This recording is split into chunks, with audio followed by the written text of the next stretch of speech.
Hello বন্ধুরা, তো প্রথমেই সরি, কারণ ভিডিওগুলো ছাড়তে আমার অনেকটাই লেট হয়ে গেছে। তার কারণ গত 1 মাস থেকে আমার শরীরটা ভীষণই খারাপ। ভিডিও ছাড়বো করে আর আমার ছাড়াই হচ্ছে না। আর এই যে আমরা চলে এসেছি একটা পুজো মণ্ডপে। পুজো মণ্ডপটা ছিল ভীষণই সুন্দর, আর মায়ের মূর্তিটাও ছিল ভীষণ সুন্দর। আর জানো তো, এখন বাজে রাত 3টে, আর ঠাকুর দেখতে দেখতে আমরা হয়ে গেছি পুরো ক্লান্ত।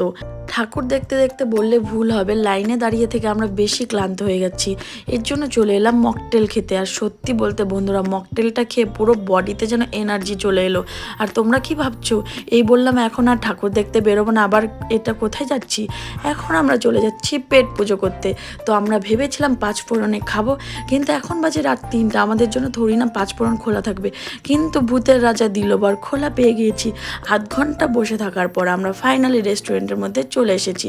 আর এই যে বৌদি আমাকে দেখাচ্ছিল দাবা খেলে কিভাবে, আর এই যে আমাদের ভূত বাবাজি এখানে দাঁড়িয়ে আছেন। তো খাওয়া দাওয়া শেষে আমরা চলে এলাম দীঘার জগন্নাথ মন্দিরে। আর সত্যি বলতে মনে হচ্ছিল যেন একদম সত্যিকারের জগন্নাথ মন্দিরের সামনে দাঁড়িয়ে আছি।